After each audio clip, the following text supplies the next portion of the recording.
दोस्तों आज हम एक्सप्लेन करने वाले हैं एक ऐसी मूवी जिसका रीमेक अजय देवगन लेकर आ रहे हैं और मूवी का नाम है शैतान। ये मूवी आपको जरूर पसंद आएगी, इसलिए आप वीडियो को भी लाइक कर दीजिए। हम चलिए कहानी शुरू करते हैं। तो मूवी की शुरुआत में हम एक आदमी को मरा हुआ चूहा पकड़कर अपने साथ ले जाता हुआ देखते हैं और वो घर जाकर एक बाउल में चाय पत्ती और मरे हुए चूहे को लेकर एक कमरे में चला जाता है। अब वो उसका क्या करेगा ये हमें आगे पता चलेगा। जिसके बाद सीन चेंज होता है आर्या नाम की लड़की पर जो अपने कॉलेज में होती है और उसके पापा अथर्व उसे लेने आते हैं। अथर्व एक पायलट है। अब कार में घर जाते हुए आर्या अपने पापा से कहती है कि उसका ग्रुप ट्रिप पर जा रहा है और वो भी जाना चाहती है, पर अथर्व इसके लिए मना करता है क्योंकि ट्रिप पर लड़के भी आ रहे थे। लेकिन आर्या ट्रिप पर जाने की जिद करने लग जाती है और घर पर भी यही डिस्कशन चलता है कि आर्या ट्रिप पर जाएगी या नहीं। इसके बाद आर्या के कहने पर अथर्व मान तो जाता है कि तुम ट्रिप पर चली जाना, पर एक शर्त थी कि आर्या के सारे फ्रेंड्स के नंबर उसको देने होंगे और आर्या जहाँ जहाँ जाएगी उसको वहाँ की लाइव लोकेशन शेयर करनी होगी। तब आर्या पहले तो मना करती है कि मैं ऐसा कुछ भी नहीं करने वाली, पर ट्रिप के कारण वो मान जाती है। फिर अथर्व कहता है कि अभी ट्रिप पर जाने में काफी टाइम है, तो जब तक हम साथ में अच्छा टाइम स्पेंड करने चलते हैं ना अपने फार्म हाउस पर। और अगले दिन ये सब अपने फार्म हाउस की ओर निकल लेते हैं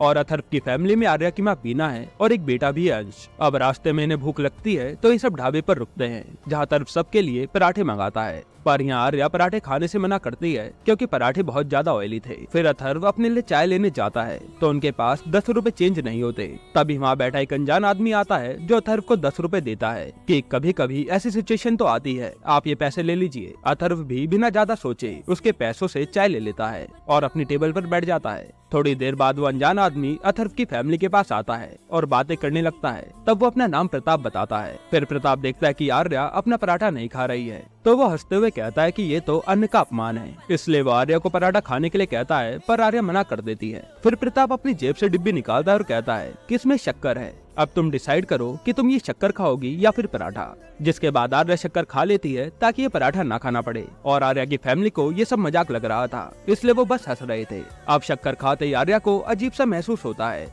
और फिर प्रताप आर्या को वो पराठा खाने के लिए भी कहता है। अब हम देखते कि आर्या चुपचाप अब प्रताप की बात मान लेती है और वो पराठा पूरा खत्म भी कर देती है। अब पूरी फैमिली वहाँ से सीधा अपने फार्म हाउस के लिए निकलती है। तभी आर्या के पास प्रताप दोबारा आता है और वो उसे बिस्किट देता है कि इसे फार्म हाउस पहुँच खा लेना। अब आर्या प्रताप की बात मान रही थी जो कि बहुत ही अजीब बात थी क्योंकि आर्या तो अपनी फैमिली में से भी किसी की नहीं सुनती थी। अब इसके बाद फार्म हाउस पर पहुंचते ही आर्या सबसे पहले वही प्रताप का दिया बिस्किट खा लेती है, यानी प्रताप ने आर्या पर कुछ न कुछ तो जरूर किया है। फिर पूरी फैमिली अपने फार्म हाउस में एंजॉय करने लग जाती है और थोड़ी देर बाद आर्या की माँ बीना देखती है कि प्रताप तो इसके फार्म हाउस के बाहर खड़ा है, जो कि काफी अजीब बात थी कि वो इनके पीछे पीछे यहाँ तक आ गया। अब बीना जल्दी से ये बात अथर्व को बताती है और अथर्व प्रताप से मिलने जाता है। तब प्रताप कहता है कि उसका फार्म हाउस भी यहीं पास में है और आते आते उसकी गाड़ी यहीं खराब हो गई और फोन में ना तो नेटवर्क है और ना ही बैटरी, इसलिए वो अथर्व के फार्म हाउस का लैंडलाइन यूज करने के लिए पूछता है ताकि वो अपनी बेटी को हेल्प के लिए बुला सके। अथर्व को भी ये सब नॉर्मल लग रहा था, इसलिए वो उसे अंदर बुला लेता है। फिर प्रताप लैंडलाइन से नंबर मिलाता है पर फोन तो लगता ही नहीं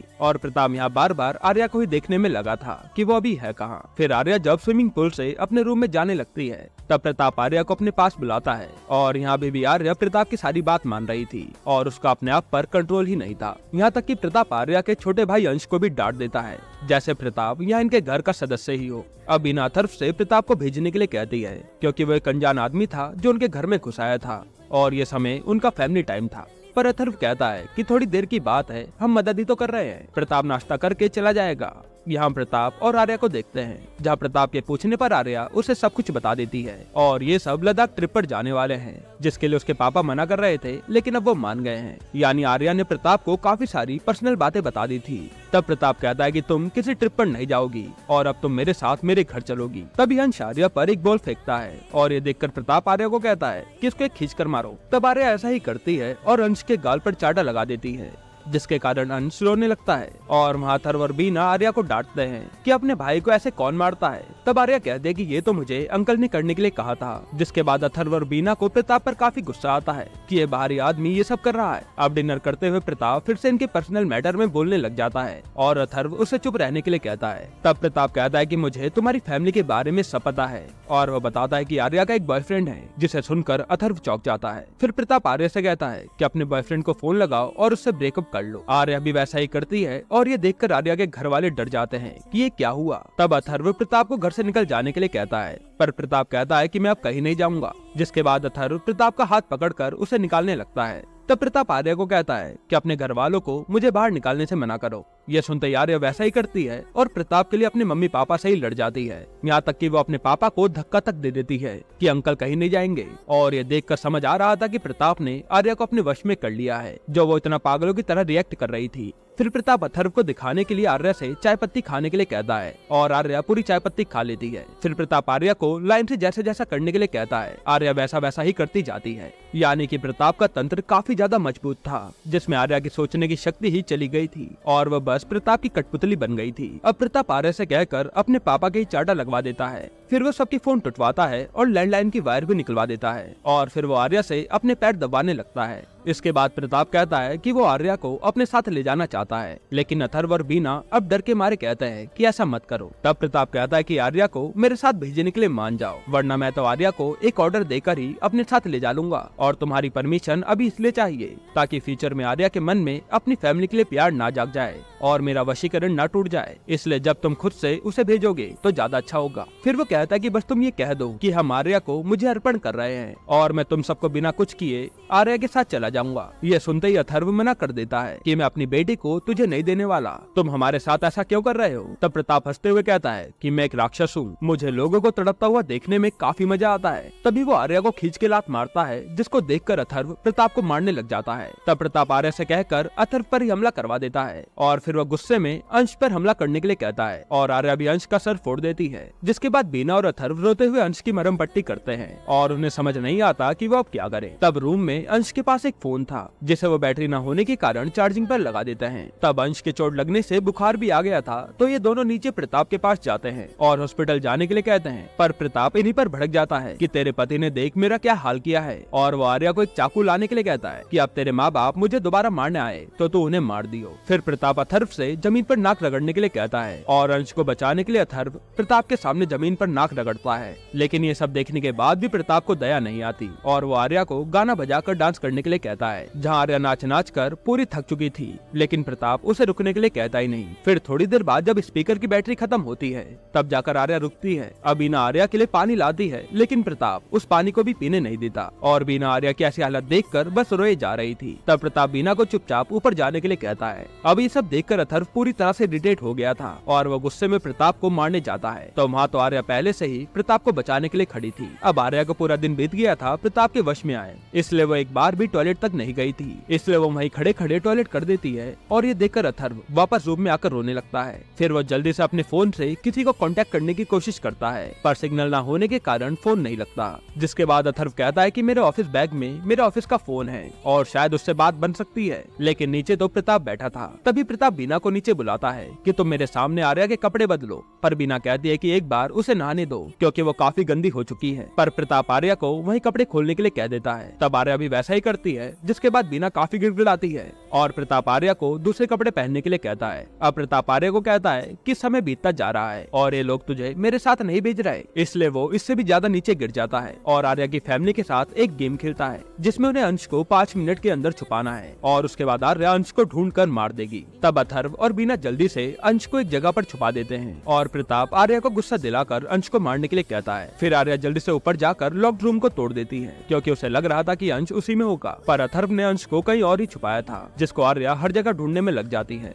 इसी बीच मौका मिलते ही अथर्व नीचे अपने बैग से अपना फोन निकाल लेता है। फिर थोड़ी देर अंश को ढूंढने के बाद आर्या अंश को छत पर ढूंढ लेती है और तब बीना और अथर्व अंश को बचाने के लिए भागते हैं, लेकिन आर्या इन दोनों को ही बड़ी बुरी तरह से घायल कर देती है। तब अंश भी वहाँ से भागने लगता है, पर आर्या उसे पकड़कर नीचे फेंक देती है, जिसको देखकर ये दोनों जल्दी से नीचे जाते हैं और अंश की हालत काफी ज्यादा खराब थी। तब बीना कहती है ये अभी जिंदा है, इसे हॉस्पिटल ले जाना होगा वरना हम इसे खो देंगे। जिसको देखकर प्रताप कहता है कि मैं अभी आर्या के हाथों अंश को मरवा दूंगा। और अगर अंश को बचाना है और हॉस्पिटल ले जाना है तो आर्या मुझे अर्पण कर दो। यानी इन्हें कहना होगा कि आर्या को प्रताप को सौंप रहे हैं। तब अथर्व और बीना इतना ज्यादा टॉर्चर हो चुके थे कि उन्हें अंश को बचाने के लिए कहना ही पड़ता है कि हम आर्या को तुम्हें दे रहे हैं। फिर जाने से पहले अथर्व आर्या को गले लगाता है और चुपके से उसकी पैंट की जेब में फोन डाल देता है ताकि वो अपनी बेटी की लोकेशन ट्रेस कर पाए। जिसके बाद प्रताप आर्या को लेकर वहाँ से चला जाता है और फिर अथर्व बीना से अंश को हॉस्पिटल ले जाने के लिए कहता है। और अथर्व का आर्या को रोकने के चलते एक हाथ काफी ज्यादा घायल हो चुका था। इसके बावजूद वो आर्या को ट्रेस करते हुए उसके पीछे जाने लगता है। अब यहाँ प्रताप को देखते हैं जो अपने अड्डे पर आता है और वहाँ तो प्रताप ने काफी सारी लड़कियों को अपने वश में करके अपने साथ रखा हुआ था जो प्रताप की हर बात मानती थी और प्रताप भी इनसे अपने हर तरह के काम करवाता था। वहाँ वो आर्या को सबसे मिलवाता है और कहता है कि ये सब तुम्हारी बहनें हैं और अब तुम भी इन्हीं के साथ रहकर मेरा काम करोगी। फिर अथर्व भी अब प्रताप की लोकेशन पर पहुँच जाता है और तभी वहाँ प्रताप के वश में हुई सारी लड़कियाँ अथर्व पर हमला कर देती हैं और उसे नोचने लगती हैं जिसके कारण वो उठ भी नहीं पाता। तब प्रताप वहाँ आता है और अथर्व उससे कहता है कि जब मुझे मरना ही है तो मैं आर्या के हाथों मरना चाहता हूँ। जो सुन प्रताप आर्या को बुलवाता है और जैसे वो आर्या से अपने बाप को मारने के लिए कहने ही वाला होता है तभी प्रताप खड़ा होकर आर्या के दोनों कानों में कैंची घुसेड़ देता है ताकि आर्या कुछ भी सुन न पाए। जिसके बाद अथर्व प्रताप को पटक कर उसे बेहोश कर देता है और जैसे प्रताप को होश आता है और वो कुछ बोल पाता उससे पहले अथर्व प्लास से उसकी जबान ही निकाल लेता है। जिसके बाद दर्द के मारे प्रताप खूब तड़पता है क्योंकि अब वो कभी बोल नहीं पाएगा। और आर्या के साथ साथ अथर्व ने वहाँ खड़ी सारी लड़कियों की जान बचा ली थी। अब यहाँ सीन चेंज होता है 10 साल बाद का और हमें वही मूवी की स्टार्टिंग का सीन दिखाते हैं जहाँ एक आदमी मरा हुआ चूहा उठाता है और ये कोई और नहीं बल्कि अथर्व भी था जिसकी काफी ज्यादा दाढ़ी बढ़ चुकी थी और वो डिप्रेस्ड नजर आ रहा था। इसके बाद अथर्व एक कमरे में आता है अपने साथ चाय पत्ती और मरा हुआ चूहा लेकर और वो ये सब प्रताप को खाने के लिए देता है जिसे उसने अपनी कैद में रखा हुआ था। फिर वो प्रताप के सामने ही केला खाता है और भूख के मारे प्रताप केला खाने के लिए मांगता है पर अथर्व उसे वही मरा हुआ चूहा और चाय पत्ती खाने के लिए कहता है। यानी कि पिछले 10 साल से अथर्व प्रताप को इसी तरह से तड़पा रहा था। फिर वह प्रताप को कहता है कि तू शैतान कहता था ना खुद को, तेरे लिए मैं खुद ही शैतान बन गया। इसके बाद अथर्व रूम से निकलकर अपने घर में आता है जहाँ बीना और अंश की फोटो रखी थी। यानी हो सकता है कि बीना और अंश उसी रात बारिश के कारण कार एक्सीडेंट में मारे गए। फिर हमें आर्या को दिखाते हैं जो आज भी प्रताप के वशीकरण में ही थी और उसका काफी बुरा हाल हो रखा था या यूं कहे वो जिंदा लाश बन चुकी थी जिसे अथर्व भी संभालता है और इसीलिए अथर्व प्रताप को इतना ज्यादा तड़पा रहा था क्योंकि उसी के कारण अथर्व ने अपना सब कुछ खो दिया। यहीं पर ये मूवी खत्म होती है। दोस्तों आपको ये मूवी कैसी लगी हमें कमेंट में जरूर बताइएगा। वैसे मैं अगर आपको एक छोटा सा रिव्यू दूं तो ये मूवी देखने के बाद ये आपके साथ काफी देर तक रहती है क्योंकि आप सोच में पड़ जाते हो कि एक आदमी इतना ज्यादा नीचे कैसे गिर सकता है। वैसे अगला एक्सप्लेनेशन आपको कौन सी मूवी या वेब सीरीज पर चाहिए हमें कमेंट में जरूर बताइएगा। और अगर आपको हाल ही में आई एक कमाल की वेब सीरीज देखनी है तो आप ये वीडियो देख लीजिए।